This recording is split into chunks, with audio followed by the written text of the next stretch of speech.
We were talking about the QR algorithm, and the way we got there was by starting to talk about the subspace iteration. Then as an exercise, which I guess will be due on Tuesday, I need to post that.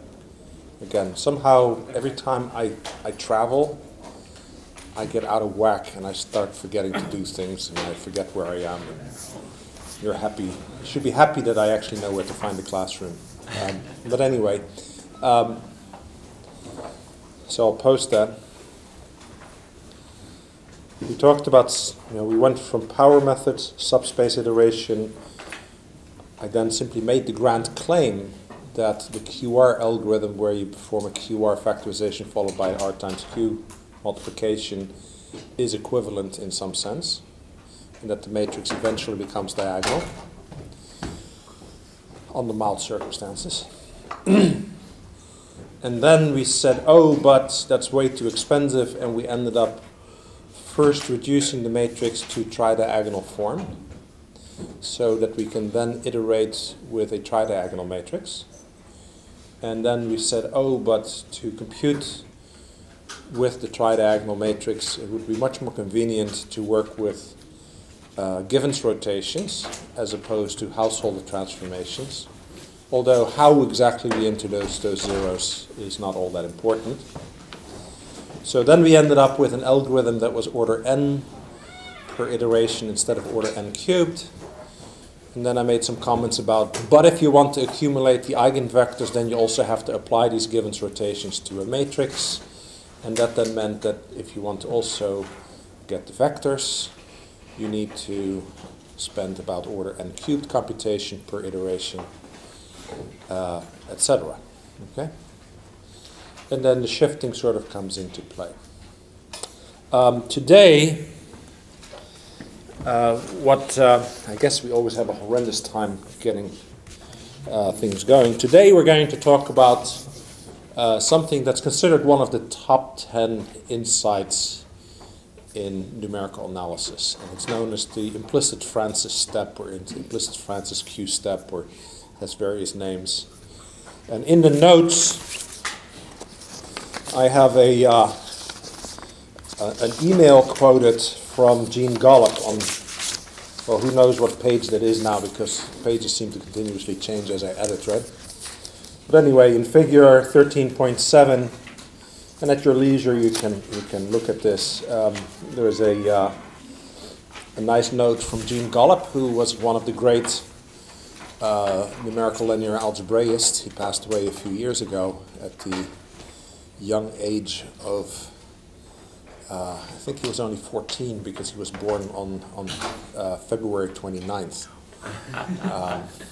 So Gene Gollop was a great instigator in numerical linear algebra, who really knew how to motivate people. But anyway, he tracked down who this Francis guy was, and he wrote a nice story.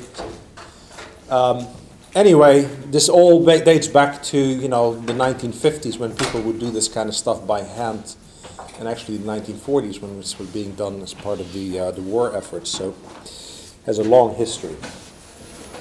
Okay, so what is the implicit Q step?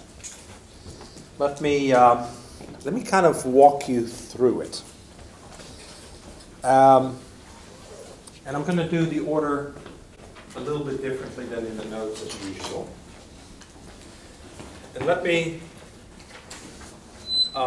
remind you as to how the tridiagonal QR factorization works, and I'm going to do that by putting lots of X's on the blackboard. One thing you use to judge how good of a numerical analyst someone is by how fast they can put X's on the blackboard to illustrate what they're talking about. Okay? Let's start over.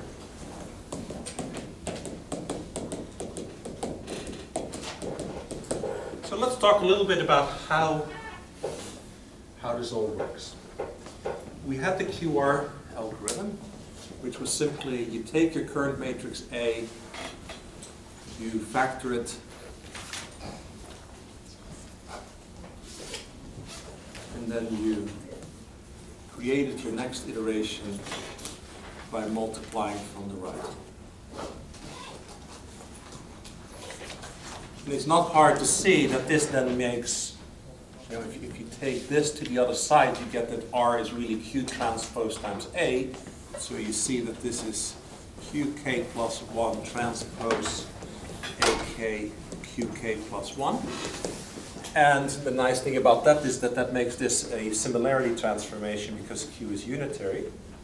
And therefore you know that the eigenvalues of this matrix are the eigenvalues of that matrix. And what you notice is that, so and because of the link with subspace iteration, you know that this matrix eventually becomes diagonal. And then if we do that with a tridiagonal matrix, what it really means is that eventually these entries become smaller and smaller and smaller, eventually leaving you with a diagonal matrix, because symmetry, of course, these become small as well. And another thing we notice is that the last entry here tends to converge to the smallest eigenvalue. The first entry here tends to converge to the largest eigenvalue in absolute value. If I say largest, etc. again, implicitly I mean in absolute value. So we know that. And then we notice that you could accelerate this whole process by subtracting off a shift, in which case you have to do this right here, because then you end up with plus mu k times the identity.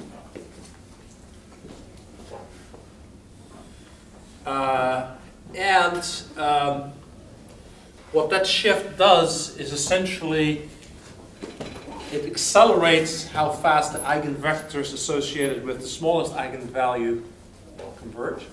And what it in practice does is it means that this entry ends up going to 0 very, very quickly. The rest of the entries here tend to go to 0, but a little bit more slowly. And then you ask the question, well, where should we get that shift? We should pick that shift to be close to the eigenvalue that is smallest in magnitude. Since this entry tends to converge to the eigenvalue associated with the smallest eigenvalue, the smallest eigenvalue, perhaps that's what we should at each step pick as our shift. Fair enough? So that all works out nicely. In practice, it turns out that if you take this 2x2 matrix here and you compute the eigenvalue closest to this entry of that 2x2 matrix, that tends to actually do slightly better than just picking that entry. Okay, and that's just a little detail. Okay, if you ever become a connoisseur of the QR algorithm, you will want to know that, and otherwise you don't really care. Obviously, if this entry goes to 0, then the eigenvalues of this 2x2 matrix, one of them will tend to this value anyway, and that's how it all sort of relates. That's known as the Wilkinson shift. Okay. What else? So we have that. Now, here is the kicker. Inherently here, we take entries and subtract them off of the diagonal, where we then expect this actually to end up being a very small entry when we subtract it off. Well, actually it tends to be 0, right? And then we add it back on.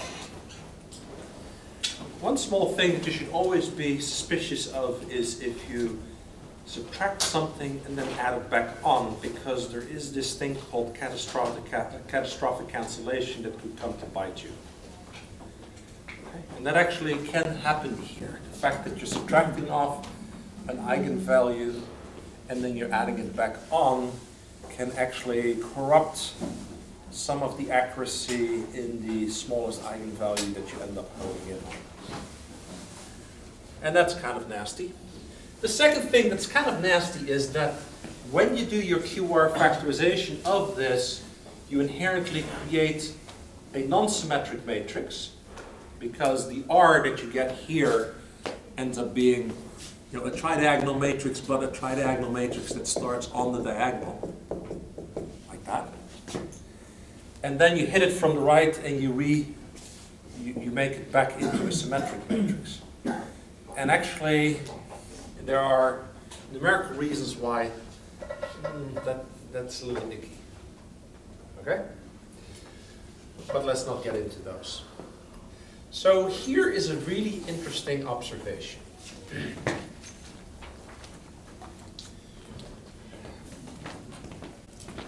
Let's create some room. I'm going to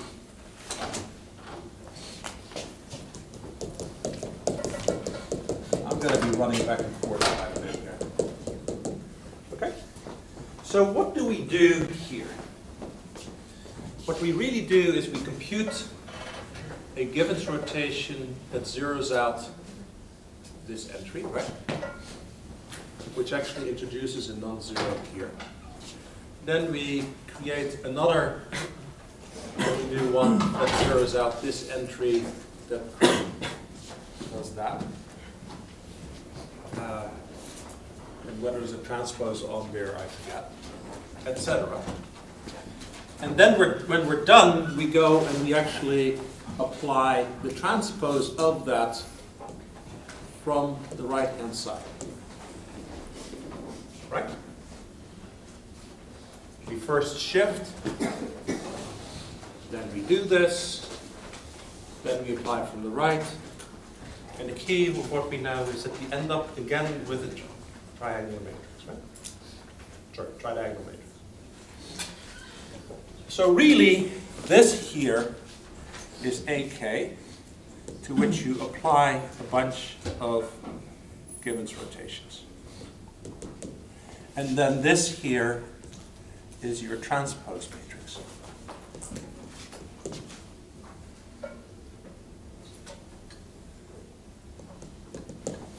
Okay?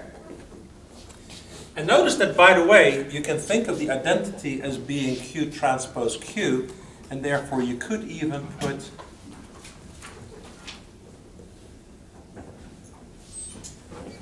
actually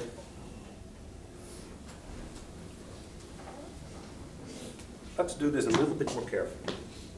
I'm being sloppy.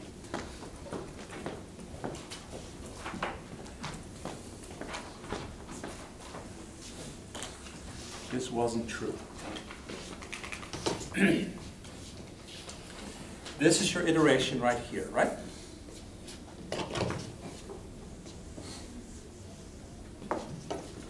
What that really means is that Q transpose K plus 1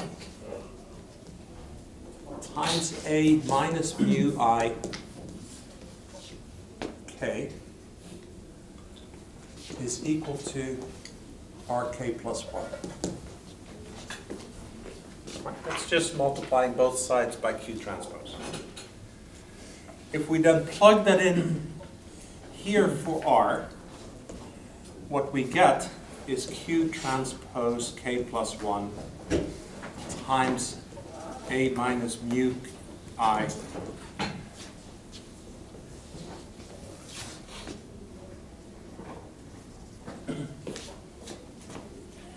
times Q K plus 1.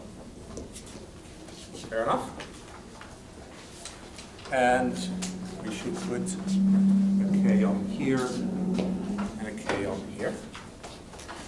To which we have to add UK I to offset that shift. Right? Then you can say, oh, but this you can just think of as Q transpose Q, of course with the K plus 1 on it. And therefore this can be viewed as this right here.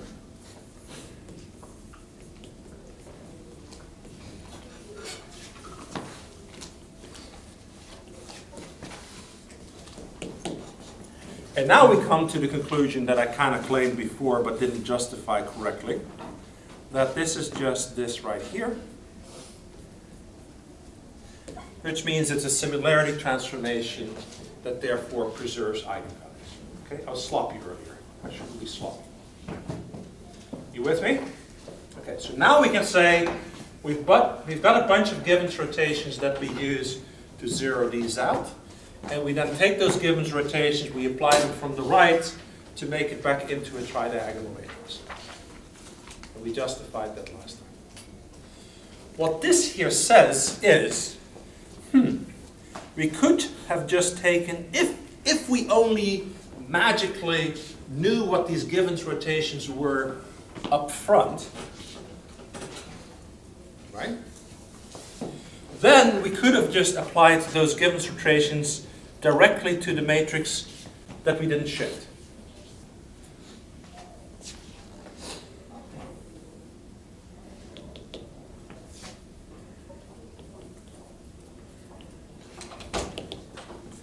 Fair enough. And as a result, we could apply them from the left and the right at every step.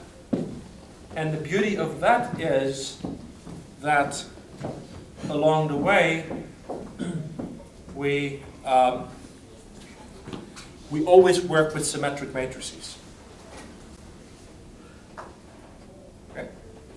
Now, what do you suppose? What if we magically only knew the first Givens rotation? Okay. If we take the first Givens rotation and we apply it from the left and the right. Let's see here. The first Givens rotation was used to zero out this entry here. Therefore, when you apply it from the left, it only affects the first two rows. Therefore, if I apply it from the left and the right to the original matrix AK, it only affects the first two rows and the first two columns. Now notice that you're applying this to the original matrix AK that didn't have this entry shifted by the shift. Remember? The shift takes something off of the diagonal everywhere. Therefore, applying it from the left will not introduce a zero here because now there's a different entry sitting here. And what you notice is that you end up with this matrix right here. Okay? All right. But it's symmetric. That's the good news. And it has the same net effect of applying this. That's the good news. And computing this first Givens rotation only requires you to know these two entries because that's what you computed the rotation from in order to determine how to introduce a zero there. And therefore, all you would have had to do is take the first entry, subtract off the shift, take the second entry that's right below it. From that, you can compute your first Givens rotation. So far, so good. You with me? Okay. Now here comes the kicker. There is a theorem that we're going to prove shortly that says if you know that the result matrix is tridiagonal and you know the first column of this matrix Q right here, but only the first column of that matrix Q, and you know that this matrix, which is tridiagonal, is related to this matrix by this unitary similarity transformation. You know the first column of this, you know this matrix, you know that this is tridiagonal, and has positive values below the diagonal, but that's all you know about it. Then, the entire matrix Q is uniquely specified. Okay? What I'm going to talk about now is what the net effect is as far as what we can do to come up with a practical QR algorithm. And then we'll revisit this right here. Okay? What is the net result of this? Okay? It turns out that matrix Q is actually uniquely specified by G10. Take that as a given for the moment. Okay?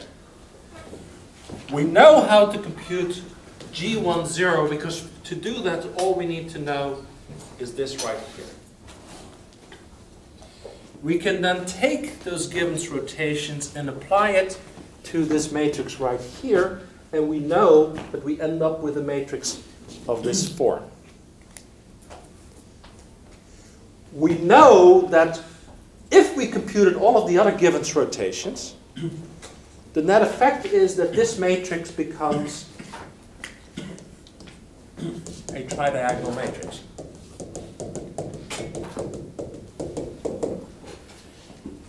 And we know that as long as we figure out a unitary matrix that takes us from this matrix to that matrix, we know that that's unique. What does that mean? That means that all we need to do is focus on this and ask the question, how do we take this matrix in which we introduce these non-zeros above and below the super and subdirectories, subdiagonals? How do we take this matrix and make it back into a tridiagonal matrix? You kind of sort of with me? Via unitary transformations. Because if you multiply a bunch of unitary similarity transformations together, you end up with a unitary matrix that has that net effect, right? So, how do I get rid of this thing?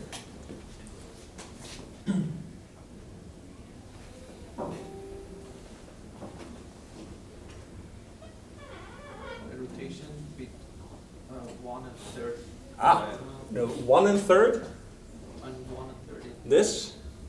First row. First row and that one? Yeah. Okay, if you do a rotation that involves these two rows, it affects these, and you will introduce a 0 here, but you will introduce non-zeros here and there. And then what? And you would do that again, right? But you would end up with all kinds of stuff happening, okay? So you're close, but you're not quite there.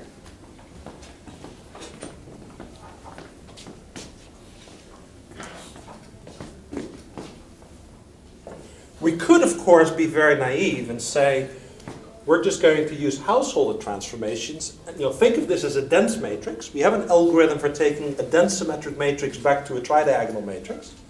That would involve computing a householder transformation from this vector to introduce zeros here, apply it from the left and from the right, and keep doing that, right? That should be a hit. Okay? You think that you know now what to do? Not quite. Anybody? Could we do it for the second and the third rows? What if we use a Gibbons rotation? Now, that's not the same Gibbons rotation as over there. That affects these two rows, introducing a 0 right here. Okay, what happens? You end up with a non-zero here. You end up zeroing out these entries, but you introduce a non-zero here and here. Then what? You do one here that introduces a 0 here and here, but now you get non-zeros there. Okay, this is known as chasing the bulge. Okay, and this is where an instructor of my age goes That's what I do every day when I try to get rid of this, okay? And that way it's imprinted in your brain as, and then you remember, okay? Yeah? Now, these Gibbons rotations that you introduce there are not the same Gibbons rotations as you introduce here. Okay? They were computed from different entries, etc., etc.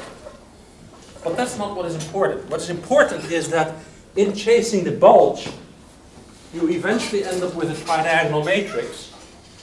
And if it's the case that this tridiagonal matrix is uniquely identified by this first Gibbons rotation that we computed, then we're home free because we've computed the equivalent matrix. You sort of kind of have it? So, rather than doing a rather than shifting the matrix, doing a QR factorization, applying the Gibbons rotation from the other side to make it back into a tridiagonal matrix, what you do is you compute the first Gibbons rotation, you apply it to the original matrix, so you don't shift the rest of the entries at all. You don't even shift this first entry because you only did that to compute the first Gibbons rotation. What it means is that the matrix is only updated with unitary matrices, and we love unitary matrices because they don't introduce errors, or as much. You applied it from the left and the right in order to make the matrix back into the tridiagonal matrix using this process called chasing the bulge. And what you have is what's known as the implicitly shifted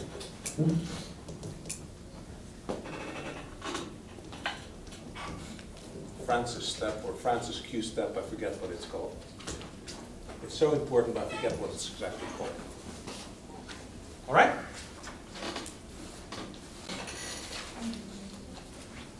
And you sit there going, yeah, all very nice, but how in the world did this person figure that one out? Right? Maybe if you have to do all of these calculations by hand with a slide rule, maybe you learn to be extremely clever because you don't have supercomputers, you know, handy to do all of the nasty work for you, right? And if you think about it, this is just a breathtakingly beautiful insight to make this into a beautiful algorithm, okay? It's implicitly shifted because you really only shift the first entry to compute the first Gibbons rotations to then apply that. And off you go. Okay? So, what is left? What is left is to convince you that matrix Q is uniquely identified by, this is actually matrix Q that we're, I think I'm getting my Q's and my QTransposes messed up, okay? So, looking at this, I'm pretty sure actually this is what we want to show. So let's show that, well, yeah, that's matrix Q. This is Q. So let's look at this and let's convince you that matrix Q, the first column of that Q is uniquely identified, is uniquely determined by the first Gibbons rotation. Okay, so how do we do that? Well, start with the identity and apply G10 to that. How should you think of that? You should think of this as a Gibbons rotation that only affects columns 0 and 1, because that's how it was computed. It was computed to 0 this entry right here. If you have a Gibbons rotation that only affected the first 2 rows when applied from the left, what columns does it affect when you apply from the right? Only these 2 columns, which means that you end up with a matrix that looks like that, right? If you then apply the next Gibbons rotation to it, which columns are affected by that? only the second and third, and the important thing is the first column is not affected. So if the first column is what determines the tridiagonal matrix, that first column was only determined by that first Gibbons rotation, and so forth. You're kind of sort of with me?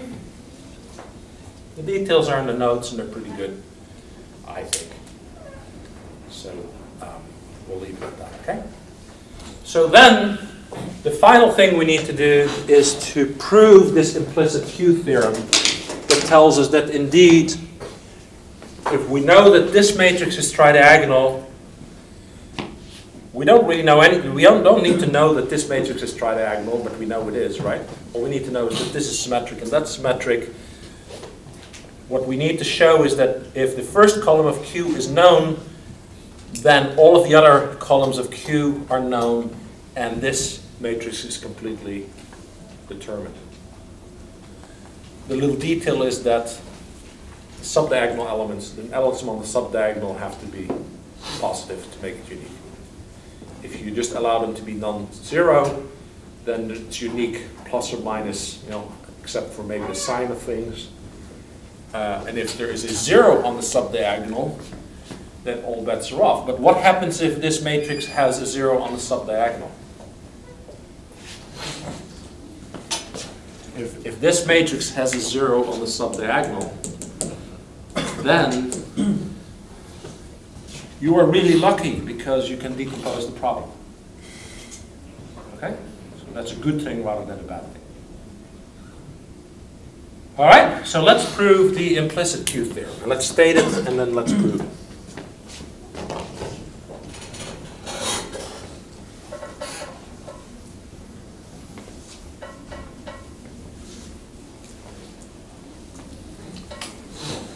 All right. Let me make sure I state this correctly.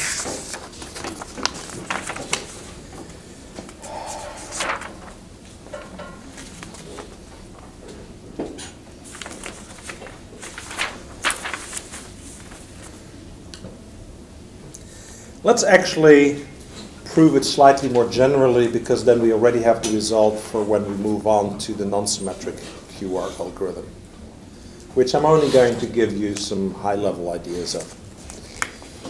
Okay, so what is the implicit Q theorem? Let A and B be square matrices. It works for complex matrices as well, but for reasons that are going to become apparent in a minute, in a little bit, we're just going to focus on real. Okay?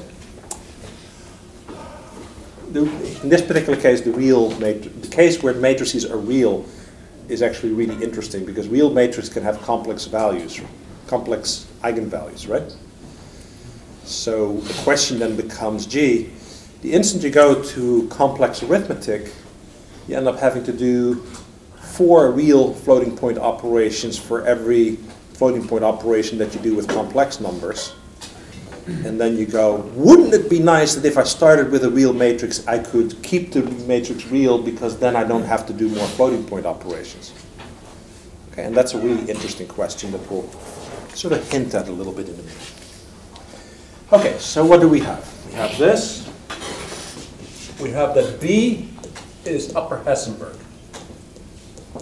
Now, what's an upper Hessenberg matrix? It's a matrix that's upper triangular with one subdiagonal. Okay. Obviously, if B is symmetric and upper Hessenberg, then it's tridiagonal. Okay.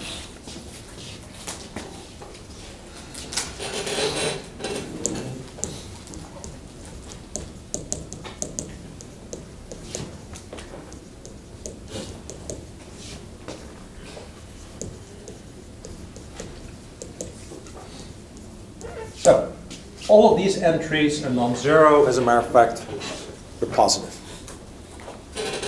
Okay. Assume there exists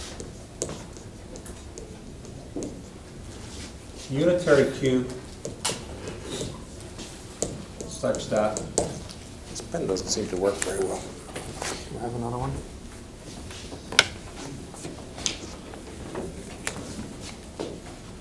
Such that Q transpose AQ is equal to B. Then Q and B are uniquely determined by A and the first column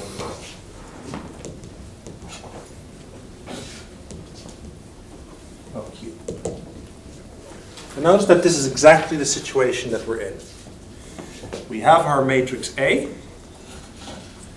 We have a tridiagonal matrix A as output. If it happens to have a now, notice that the Givens rotations can be chosen to always put positive numbers on the subdiagonal. And we have a matrix Q that we don't explicitly form, but we know that its first column is uniquely specified by this first Givens rotation. We're in business. Okay? So how do we prove that? Gosh, should I try to use the document projector? I have not done that yet, have I?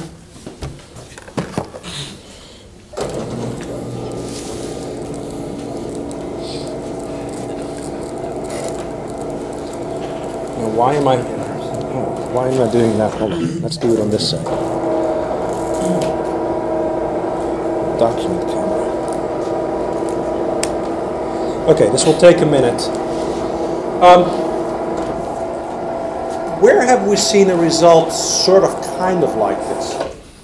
We've seen a result sort of kind of like this when we started with a matrix A and we wanted to compute its QR factorization.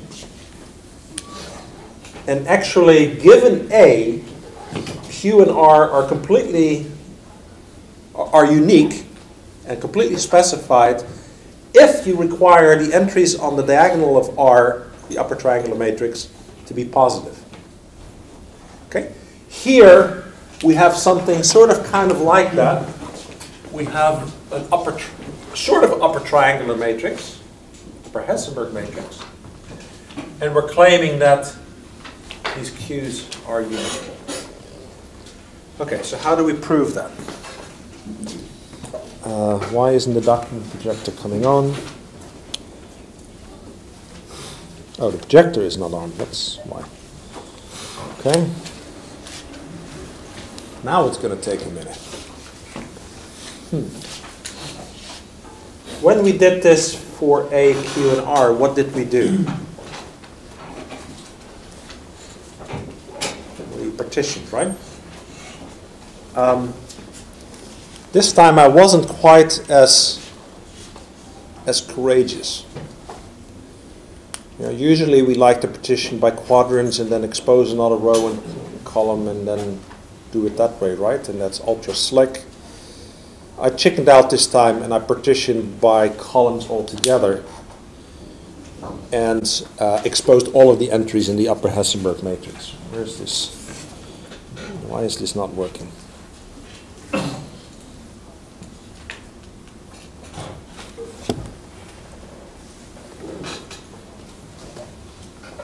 That doesn't work. Oh, camera on. Gosh, this is... Ooh, look at that. Isn't that snazzy? Now I just have to focus, right? Ah, isn't that beautiful? All right, here we are. What do we have? We have our matrix Q. I can point right here.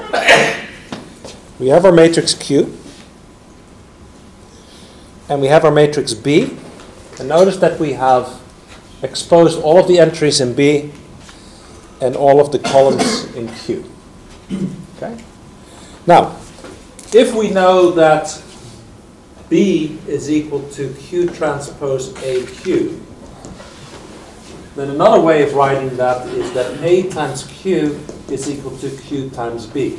That's a trick we have pulled quite a few times. That's just a matter of recognizing that since this is a unitary matrix, I can multiply both sides by Q, and you get this right here, because Q times Q transpose is the identity. You with me?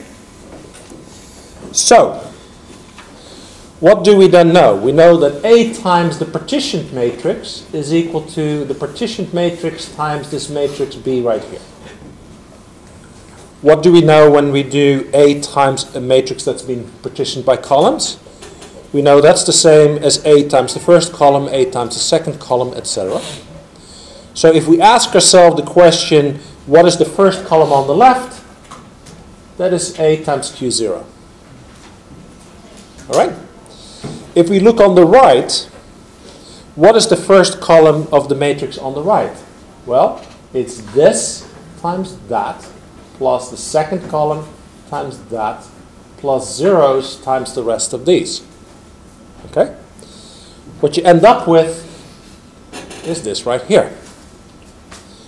Now there, what do we know? We know A, we know Q0, and therefore we know Q0 on the right here. What we would like to determine are beta 0, 0 and beta 1. Right? But, just like we did when we tried to compute the QR factorization and justify the Gram-Schmidt process, what we can do is we can multiply the left-hand side by Q0 transpose. That means that we multiply the right-hand side by Q0 transpose, which of course distributes. Q0 transpose Q0 by design is 1, because Q is a unitary matrix. Q0 transpose Q1 we know is 0. And therefore we know how to compute beta 0, 0 because we know Q0 and we know A. Okay. Then, we know at that point what A is, we know what Q0 is, we know what beta 0, 0 is, we know what Q0, 0 is. So we can take this, subtract it off of the left-hand side.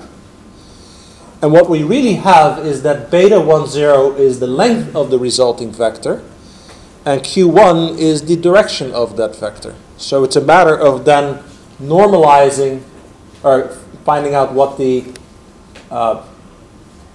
length of that is.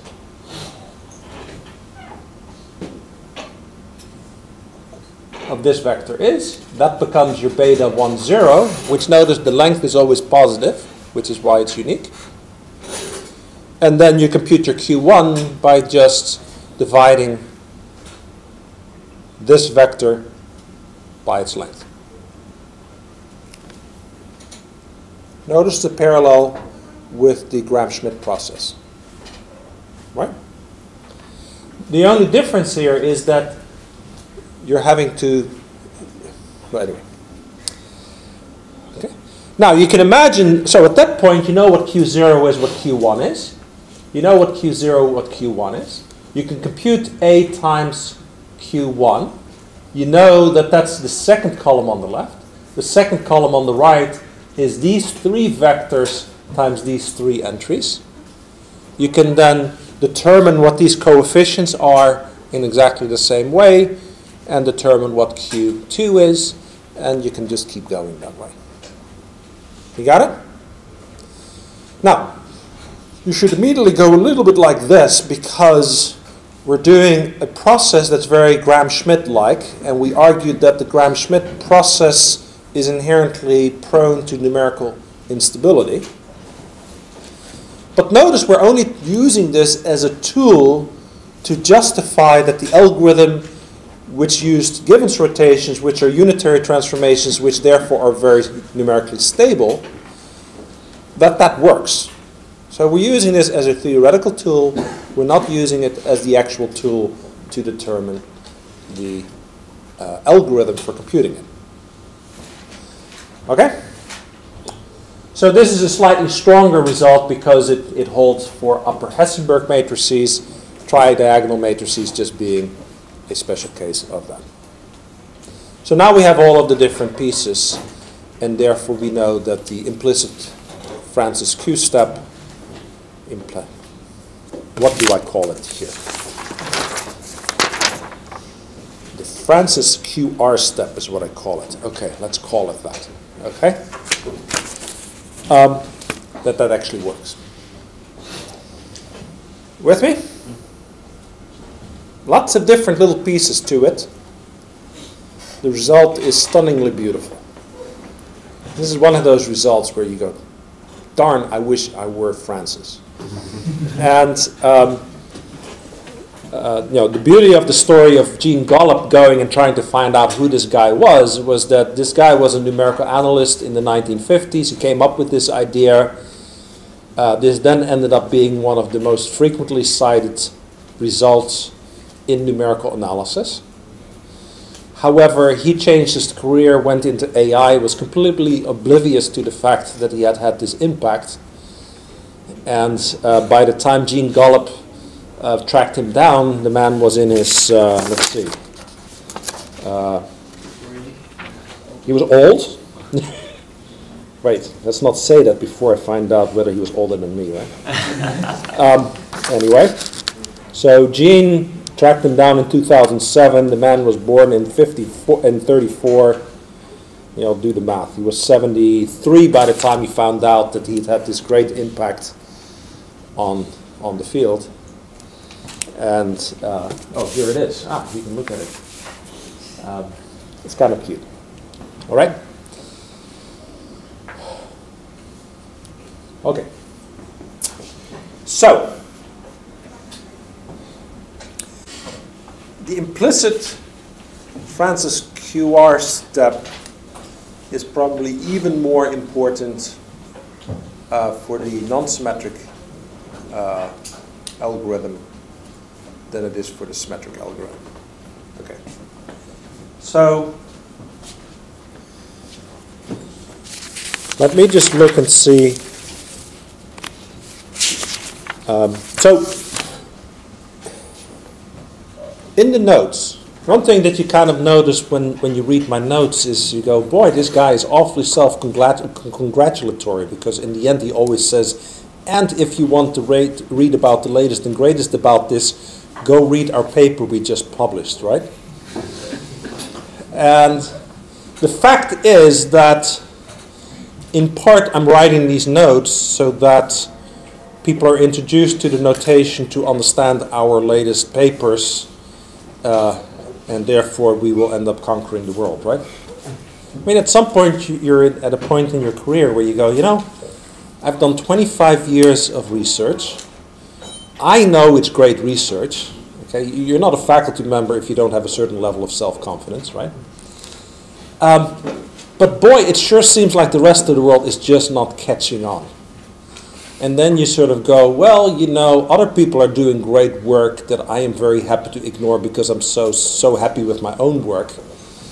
And therefore, expecting people my age to actually appreciate all this beauty and change their notation to use our notation is kind of ludicrous. We're all set in our ways.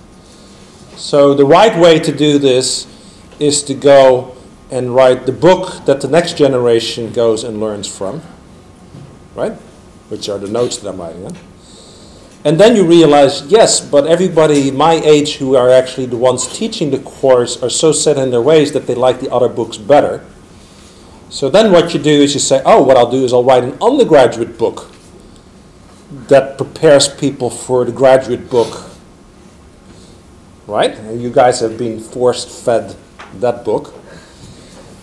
And then you realize, but wait a minute, the people who teach that course are my age and are set in their ways and like certain books and don't want to change. So then you go, but there's this wonderful new thing called a massive open online course where I cut out the middleman and people come and listen to me directly. So I can just go directly to the next generation bypassing everybody else, and then that next generation will show up at Berkeley and they will say, but why do you use that book? This book is so much better, and then we'll force feed our much better material to the previous generation, right? Which just goes to show that, I'm somewhat delusional. But anyway, you're all part of my grand scheme of how to take over the world. How do we get to this? I forget. Okay. Well, this is why you pay real money to be here in the class, to listen to these kinds of stories. Otherwise, you could just read the book, right? All right. We now get to my absolute favorite. So let me make sure that that's why I often point to our latest papers. And one of the papers that we just wrote actually is sort of the... So the QR algorithm, ironically, for the tridiagonal case, lay dormant for about 30 years or so. And what happened was that everybody tried to come up with better algorithms that avoided the QR algorithm altogether. And the reason for that is that when you apply Givens rotations, when you apply a Givens rotation, notice that you're inherently working with very few elements. Somewhat better, notice that typically you have your matrix in which you're going to accumulate your eigenvectors. You have your tridiagonal matrix here, and every time you do a Givens rotation here, you have to apply a Givens rotation to these columns. But notice that you're taking a multiple of one column and adding it to another column is sort of the inherent process by which you do this. And notice that that's inherently order n computation with order n data. Therefore, it can't get very good performance. Now, one thing you can do is say, let's save up all of these rotations from one Francis sweep. But notice that then all you're doing is you're saving up all of these rotations from the Francis sweep, and what you're doing is you're working with n squared data to which you apply order n squared computation. And we notice that yes, maybe you do somewhat better because there's an overlapping column here that you may be able to be clever with and keep in cache while you're computing with it. But in the end, you still don't do particularly well. People then threw up their hands and said, well, we have these BLAs that are highly optimized. This doesn't seem to fit the BLAs very well. Let's go and look for better algorithms. And one of the algorithms that they then came up with is the MR-cubed algorithm that I hinted at that was invented by Inderjit Dhillon and his supervisor, Inderjit Dhillon being one of our faculty members. But you can also say, to compute all of these Givens rotations, you don't really need to apply to the vectors because they're completely separate from what you're doing with the tridiagonal matrix. So one thing that you can do is you can do another sweep, Francis sweep, accumulating another set of Givens rotations to which that you also have to apply here. And all of a sudden, if you save up a whole bunch of these sweeps, you may be able to apply all of those simultaneously to this matrix, and maybe you'll be able to get much better cache reuse, much like you can out of a matrix-matrix multiply. And everybody always said, yeah, maybe we could do that sometime. But we then finally did that 2 years ago. And lo and behold, it turns out that the resulting algorithm, when you're interested in all eigenvalues and eigenvectors of a dense matrix, is just as fast as MR-cubed, which took 20 to 25 years to actually develop. And it's called the Holy Grail. Okay? Everybody is very, very happy with it. And it's a beautiful algorithm, it's a beautiful result, but it took 25 years to get all of the math right, and every once in a while people say, oh, but there are matrices for which it doesn't quite work. And they just come up, okay? Instead, the QR algorithm goes back to the 1950s, and by doing essentially something that is more of a computer science insight of, and this is how you engineer it better to get better data locality, we can get exactly the same performance, or almost exactly. It's kind of nice, okay? So if you want to learn about that, you read the paper. Okay, so that's important. We talked about how if you encounter zeros, then you can decompose the problem, which is nice because then you can independently work with these separate parts.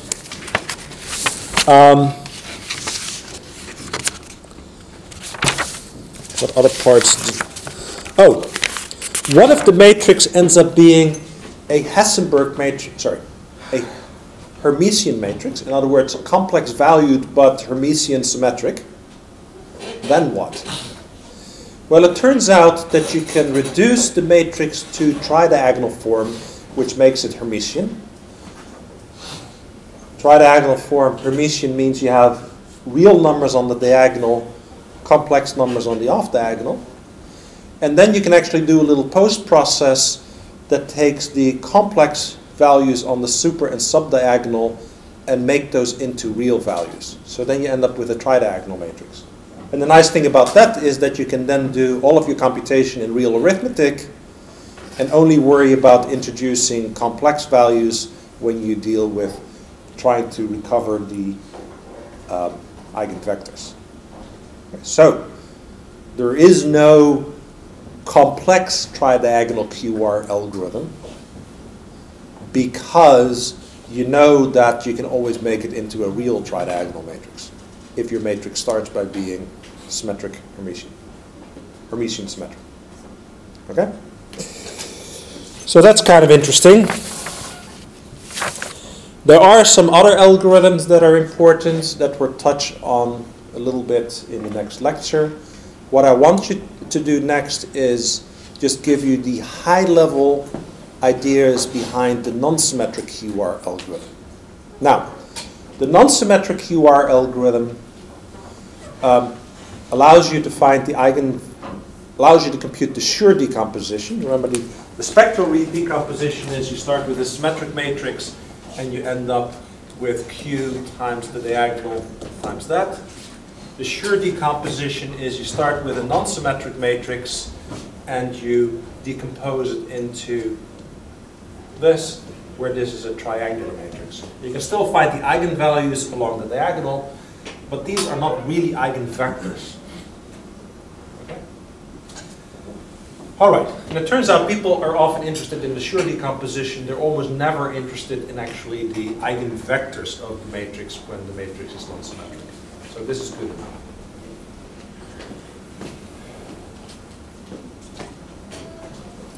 What are the big ideas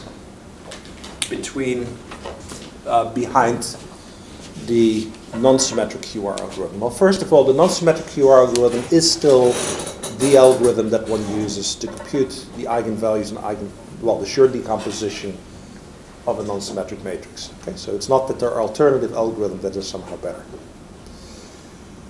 The algorithm is exactly the algorithm we had before. Let's put this away.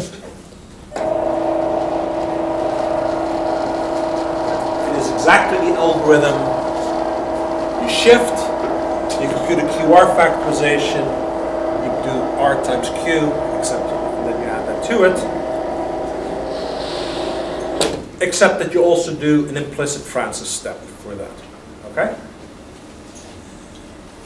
What are the steps when you start with a non-symmetric matrix? So the other thing that you have to realize is that, again, if A is real,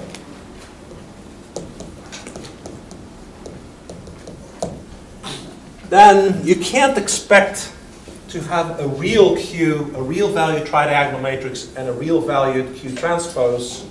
Why? Because you know that some of the eigenvalues may be complex valued. Those will end up on the diagonal of the triangular matrix. That will then mean that some of these values, from the columns in Q, will have complex values in them. Blah, blah, blah, blah. So that's a problem. The nice thing is that there's a variant of the Schur decomposition that says that you can take your A and compute Q, T, Q transpose, where this matrix is not upper triangular, but instead may have a little 2 by 2 every once in a while on the diagonal. Where do you suppose the 2 by 2s come from? It comes from the fact that the eigenvalues are going to come in conjugate pairs, okay? In the conjugate pairs, you can capture with a little 2 by 2 matrix that's real valued, rather than actually making it upper triangular completely. This is sometimes called quasi-upper triangular. So the nice thing there is, and essentially what you could show is that when you start with a real-valued non-symmetric matrix and you do the QR factorization, you will eventually converge to a quasi-upper triangular matrix. Okay? So that's one thing. Now, again, you don't want to actually do a QR factorization of a dense matrix, because then each iteration will end up being order n cubed. You can imagine you have to do lots of iterations, and you end up with an algorithm that's probably on the order of order n to the fourth. And that's unacceptable. So what is the natural thing to do?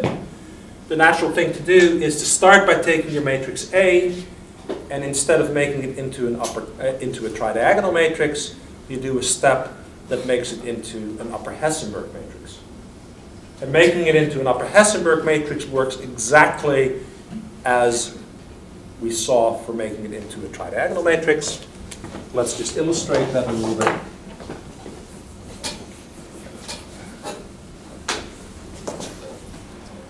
If you start with the matrix A,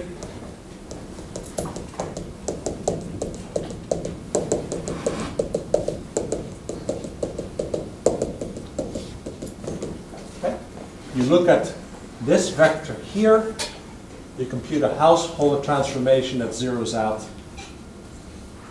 these entries right here. You applied it from the left and from the right. When you apply it from the right, you apply it to all of this. When the matrix was symmetric, that put zeros here. Now that the matrix is not symmetric, it doesn't. Okay. Then you do another one.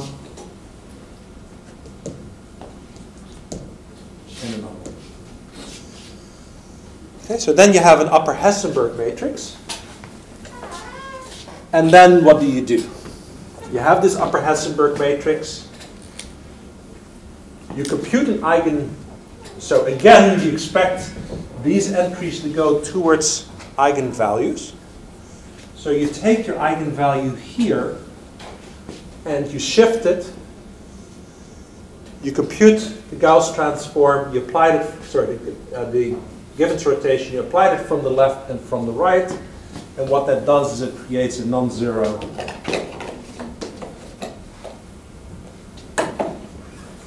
right here. Oops. You apply it from the left and from the right, and that creates, so these are now all zero, and that creates a non-zero right there. And then you chase the bulge. Now notice that previously when you chase the bulge, you only had to take care of a couple of entries. Here you have to take, you have to work with full rows and columns, or at least partially full rows and columns. So it's more expensive. Okay? You chase the bulge. Now the fundamental problem here is that if you take this last entry to be your approximation for your smallest eigenvalue, you always end up taking a real value for your approximation of your smallest eigenvalue. Your smallest eigenvalue and absolute value may very well be, your smallest value may very well be complex valued, and therefore you may never get all that close to it. Okay? The solution to that is to look at this little 2x2 matrix. That 2x2 matrix will have two eigenvalues. Since that 2x2 matrix is real valued, those eigenvalues will come in complex conjugate pairs if they are complex. And it turns out that you can implicitly do, so it turns out that if you look at the current iterate AK, and you subtract off one of these eigenvalues, remember that there is this relation to the subspace iteration, right? And with the subspace iteration, you could think of it as just every time applying this matrix to a matrix, the columns of which you were trying to make to keep orthogonal to each other, right? One thing, so that was your matrix V that you applied it to. One thing you could do is say, well, instead of, now I could, if I simply always hit it with the same matrix, then I would go to the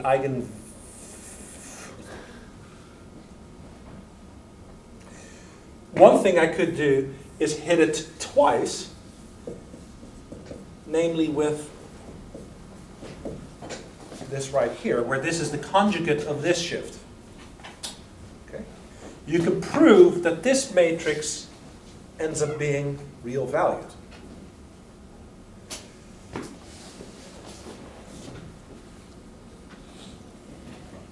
It gets a little tricky at this point. But it turns out that if you know just these two entries, you can actually form the first column of this matrix, which will end up being actually a matrix that has 3 non-zero entries in the first column.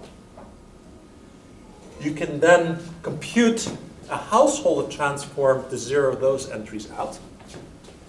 You can then take that household transformation to the original matrix and apply it from the left and from the right. What you end up with is non-zero sitting right here. So instead of having a bulge that looks like that, you end up with a bulge that's a little bit bigger. And you can then chase that bulge out. Again, invoking the implicit Few Theorem.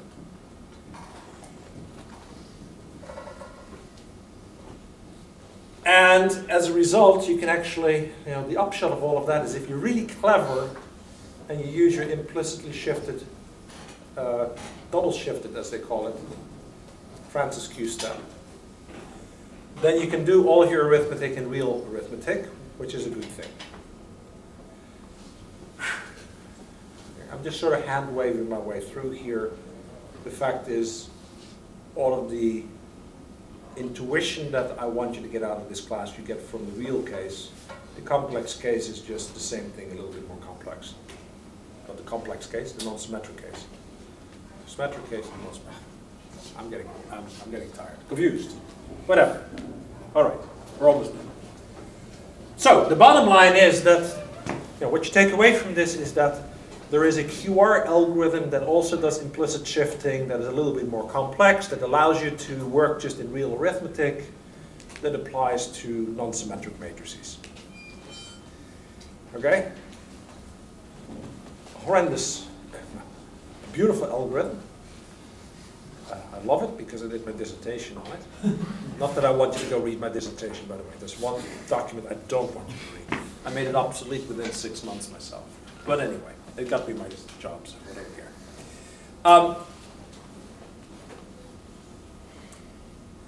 Where am I going with this?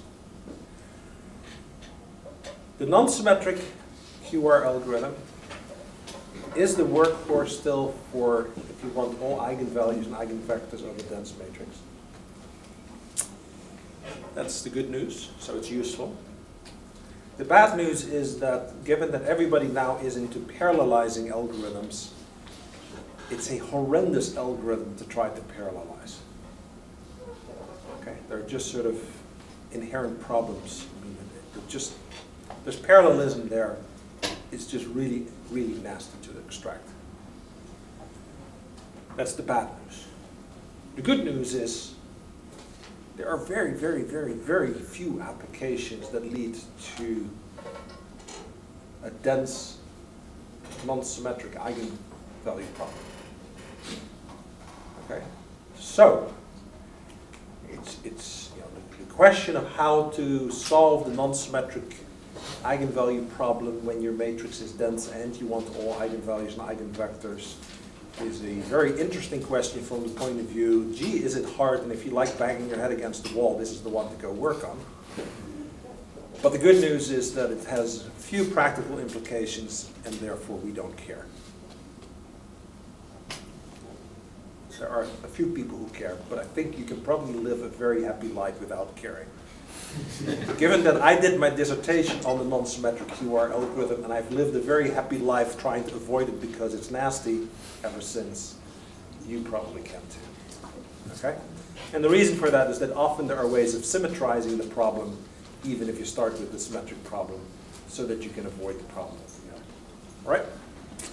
So, but I just sort of thought I'd point out, if you take away from the last 20 minutes of rambling that there is a natural extension of the QR algorithm from symmetric to non-symmetric. Details to be found somewhere. That's what you need to take away from this. And there is actually a graduate text that I think does a beautiful job of dealing with that subject by David Watkins. So if you ever need a reference to a book that does this in all of its glory, there's actually a very nicely written book on that. Look on several. Okay? So that wraps up the QR algorithm. What I want to do a little bit next time is talk about some other algorithms that come up that may be particularly interesting to the computer scientists, because it's an algorithm that people often point to as, hey, look how beautifully this actually parallelizes. And it happens to be the oldest eigenvalue, practical eigenvalue. Actually, I believe it may actually be the first numerical algorithm ever invented. It was invented by Jacobi in 1846. Okay, and it's one that keeps coming back, so it's quite beautiful. We'll talk a little bit about that. We'll talk a little bit about MR cubed.